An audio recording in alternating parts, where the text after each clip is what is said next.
प्रभु राधा कृष्णकर षष्ठ दोल उत्सव अनुष्ठित ढेंकानाल जिला सदर ब्लॉक मधुसापाटଣା ग्राम पंचायत कोइलपंगी ग्राम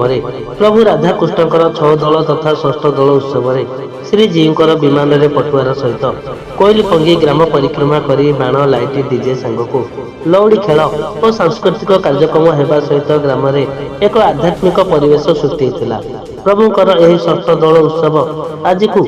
41 वर्ष हेब कोइलपंगी ग्रामवासी सहयोग महा आनंद पालन कर दोल यात्रा कमिटीर सभापति मानस रंजन पंडा, उपसभापति विभूति भूषण साहू, संपादक सुजित कुमार पंडा, मुख्य उपदेष्टा बनमाली महापात्र, देवराज महांती, प्रताप चंद्र राउत, आदित्य कुमार साहू, विपिन बिहारी पंडा और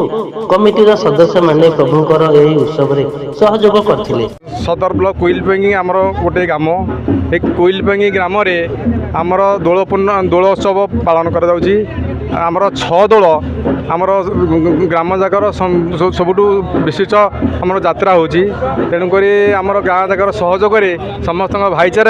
आमर यात्रा बहुत आनंद महोत्सव पालन कर सभापति भी दीपटे अच्छा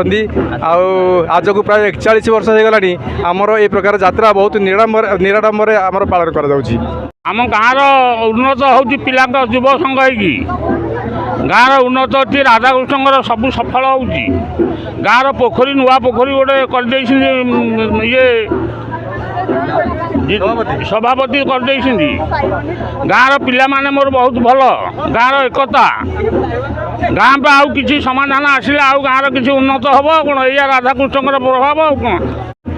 1984 मसीह ए मंदिर स्थापन कर राधाकृष्ण जी 41 वर्ष धरी दोल पूर्णिमा चली ये गाँव समस्त युवक वयस्क माँ मौसी मान समस्त सहयोग अति आडंबर नाच जानी यात्रा विभिन्न प्रकार गौड़ गोपाल मान बाड़ी खेल नहीं धूमधाम